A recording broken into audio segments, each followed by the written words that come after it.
ప్రియమైనటువంటి నా ప్రియా సహోదరులందరికీ కూడా ప్రభు పేరట మీ అందరికీ ప్రత్యేకమైనటువంటి వందనాలు చెల్లిస్తూ ఉన్నానండి. ఈ దినాన్ని మనం నేర్చుకునబోచున్నటువంటి పాఠము బ్రతికి సస్తావా చచ్చి బ్రతుకుతావా అన్నటువంటి పాఠాన్ని మనం నేర్చుకుందాం. దయతో మీరందరూ కూడా మంచి మనసుతో ఈ యొక్క పాఠాన్ని విని మీ హృదయంలో ఉంచుకొని మీరు దేవునందు బలపడాలని మిమ్మలను నా హృదయపూర్వకంగా మీకు వందనాలు చెల్లిస్తూ ఉన్నానండి. ప్రియమైనటువంటి దేవుని వారలారా, ఈ పాఠములో మనకు రెండు ప్రశ్నలు కనబడుతున్నవి. మొదటి ప్రశ్నగా బ్రతికి సస్తావా, రెండో ప్రశ్నగా చచ్చి బ్రతుకుతావా. మొదటిగా బ్రతికి సావటము అంటే పుట్టిన ప్రతి ఒక్కరూ ఈ భూమి మీద బ్రతికి తర్వాత చస్తున్నారు. అయితే ఈ రెండు ప్రశ్నలను ఒక్కొక్కటిగా మనము ఆలోచన చేద్దాం.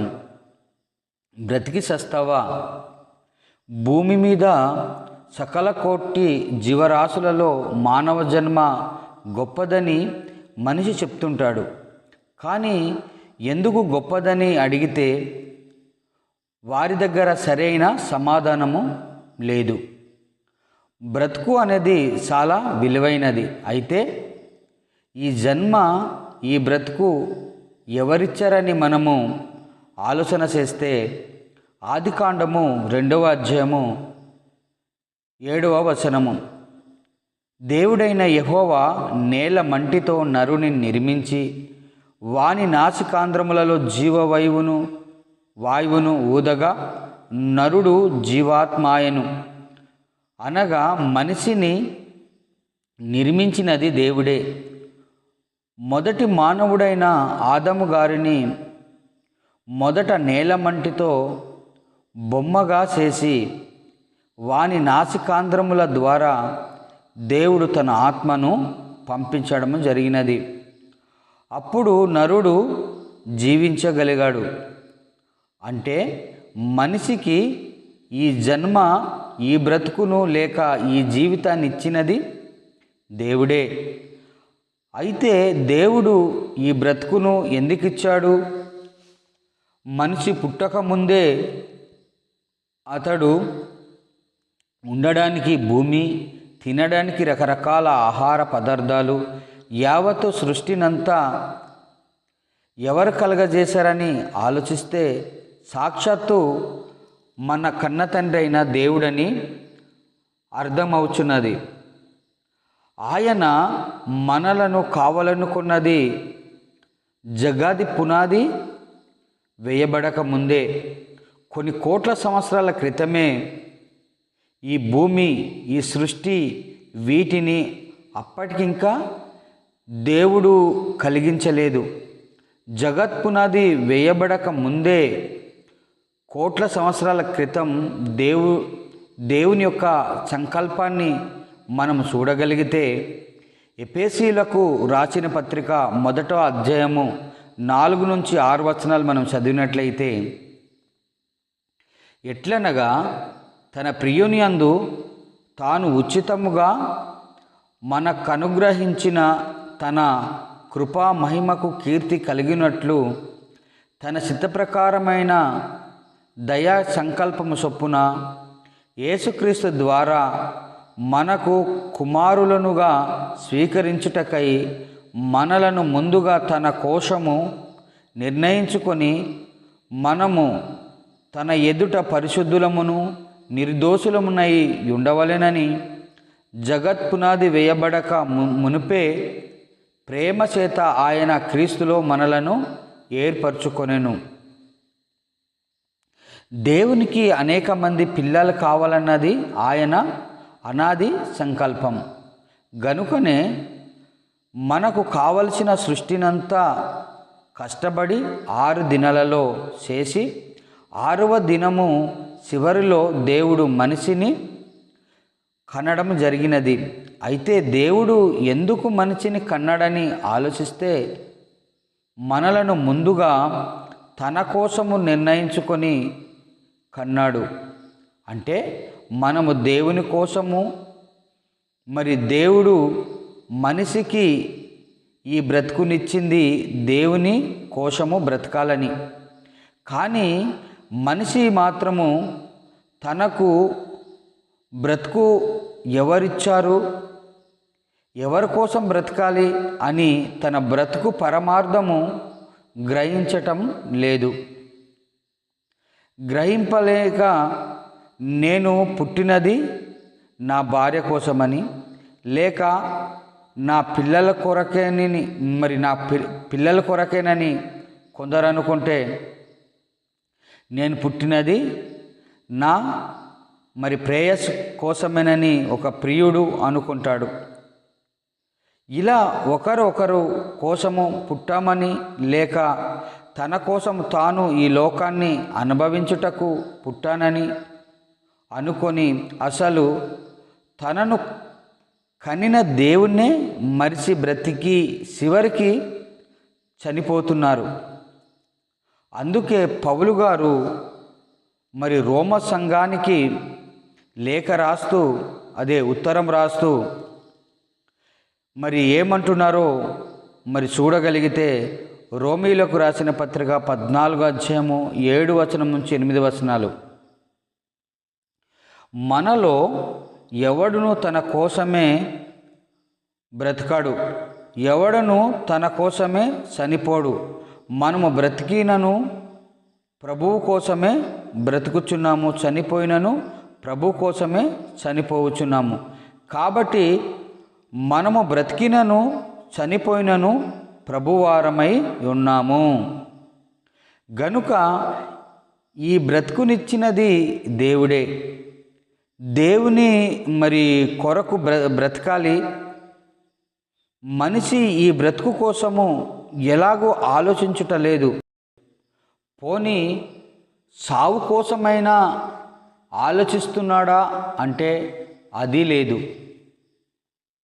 ఈ భూమి మీద పుట్టిన మనుషులు ప్రకృతిని పరిశీలించి ఎన్నెన్నో క్రొత్త విషయాలను తెలుసుకోవాలని పరిశోధనలు చేస్తున్నారు. కానీ ప్రతి మనిషి జీవితంలో సంభవించే సావును గూర్చి మాత్రము ఎవడును ఆలోచించుట లేదు.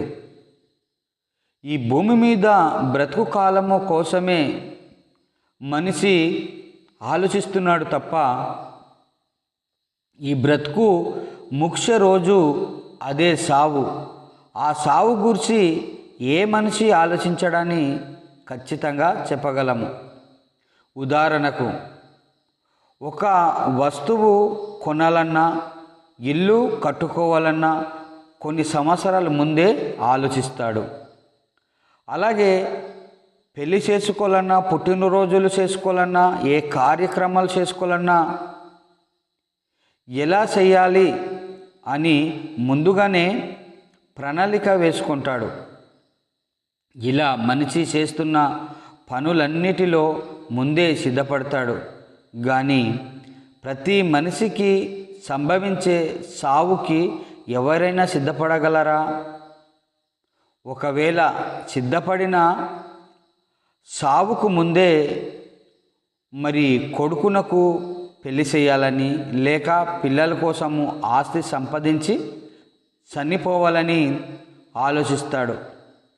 ఎవరైనా చనిపోతే శ్మశానంలో పూడ్చి బిడ్డలకి, భార్యకి ఏమైనా సంపాదించాడా లేదా అని చనిపోయిన అతని గూర్చి మాట్లాడుతుంటారు తప్ప చనిపోయిన వారు ఏమైపోతున్నారు?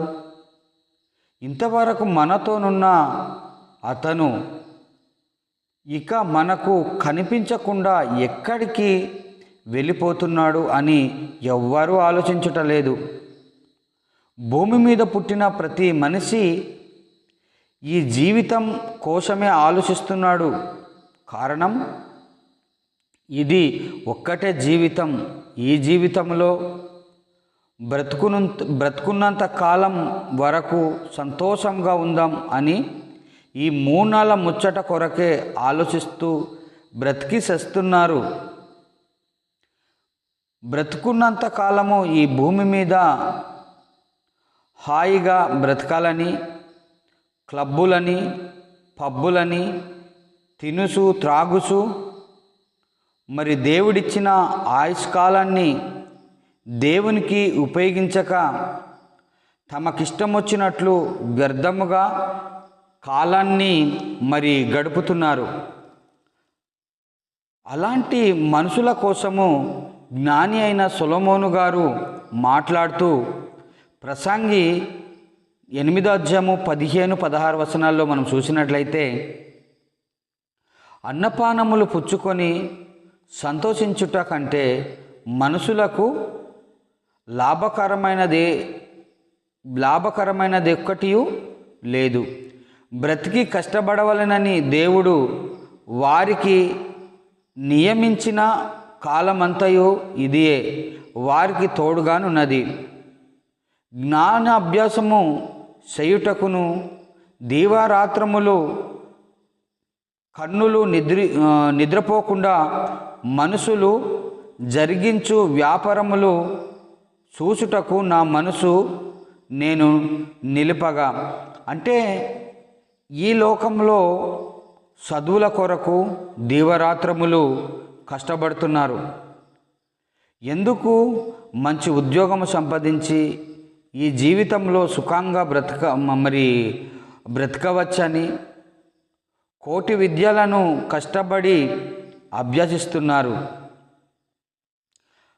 మరి అలాగే ప్రసంగి 6వ అధ్యాయం 12వ వచనంలో మనం చూసినట్లయితే, నీడవలే తమ దినములన్నీ వ్యర్థంగా గడుపుకొను మనుషుల బ్రతుకునందు ఏది వారికి క్షేమకరమైనదో ఎవరికి తెలియను. వారు పోయిన తర్వాత ఏమి సంభవించునో వారితో ఎవరు చెప్పగలరు? బ్రతికుండగానే ఏదైనా చెయ్యాలి. ఎందుకంటే చనిపోయిన తర్వాత ఏమి జరుగుతుందో ఎవరికి తెలుసు. ప్రతి మనిషి ఈరోజు సస్తే రేపటికి ఏముంటుందని చెప్పి మరి బ్రతుకున్నంత కాలము ఎవరికి ఇష్టం వచ్చినట్లు వారు బ్రతుకుతూ చివరికి చనిపోతున్నారు. ఇలాంటి వారి కోసము పౌలు గారు చెప్తూ మరి కొరింథీయులకు రాసిన మొదటి పత్రిక 15వ అధ్యాయం 32వ వచనంలో మనం చూసినట్లయితే, రేపు చచ్చిపోదుము గనుక తిందుము తాగుదుము అంటున్నారు. గనుక మరి పుట్టిన ప్రతి ఒక్కరూ చనిపోక తప్పదు. కాబట్టి బ్రతికుండగానే జీవితాన్ని అనుభవించాలి. చనిపోయిన తర్వాత ఏమి జరుగుతుందో ఎవరు చూచి వచ్చారని మరి బ్రతుకునంతా వ్యర్థముగా వారి స్వార్థ ప్రయోజనాల కొరకు బ్రతికి చివరకు చస్తున్నారు తప్ప అసలు మనిషి ఎందుకు చనిపోతున్నాడని కనీసం ఆలోచించుట లేదు. కొంతమంది అయితే చనిపోయిన ప్రతి ఒక్కరూ స్వర్గం వెళ్ళిపోయారని తలయించి స్వర్గస్థులైనారని న్యూస్ పేపర్లో రాస్తుంటారు. చనిపోయిన వారందరూ స్వర్గం వెళ్ళిపోతే ఇక నరకం ఎందుకున్నట్లు?